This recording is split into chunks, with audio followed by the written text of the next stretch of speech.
I was involved in mentoring, right? So the kids with the street leaders would come in and we'd have tutoring. So it first started with tutoring turned into mentoring. But it was then I get to know the kids and then spending time with them, not only in tutoring, but after tutoring. So say, hey, Mr. Lynton, can we get together on a Saturday? So we'd go to the mall, we'd go, get pizza and then come home and this kind of thing. So it was involvement at that level first. That you could engage with them with serious conversation about what their future would look like. And so it was the idea of pouring into their lives things that you think that would be critical for them as they grow up. And I noticed in Malachi and in Ronald just the ingredients for kids that were really teachable. And working with them in terms of preparation for what's next. Do you want to go to college? Well, you got to work hard. What does that mean? So the relationship between me and Mr. Lynton Scotland has been an amazing one.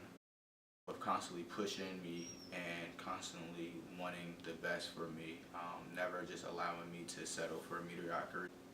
When I look back over my time in Urban Promise played a huge role. They opened my eyes and given me experiences that I wouldn't have been able to have. Experiences that allowed me to reach those different dreams. We would go to Urban Promise's headquarters where we get tutored and mentored by just different individuals, different experienced professionals that they would bring in. Lynton actually connected me to the LEAD program when I was in high school, so I got to stay at the University of Pennsylvania Wharton for a month in July, and that really piqued my interest in the world of business. So when I went to college, I became a finance major. You have a lot of inner city youth out there that have untapped potential and latent potential, and they just need someone really to push them forward. Organizations like Urban Promise are imperative because they help connect Lynton Scotland's with Ronald Jones's so we can change the world and really make the world a better place. To him, much is given, much is required, right? So we stand on the shoulders of others who've done it for us. Right. So I can look back at people who mentored me when I was a high school student, who saw something in me that I didn't see in myself. And so when we look at 20 years, what does the next 20 years look like? Right. So think of the hundreds of kids that we have, Urban Promise have impacted for the past 20 years.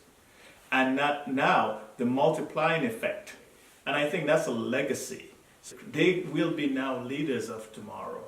That's the beauty, I think, when I think of Urban Promise and the impact it can have for years and years to come, not only in the city of Wilmington, but also throughout the country and the world.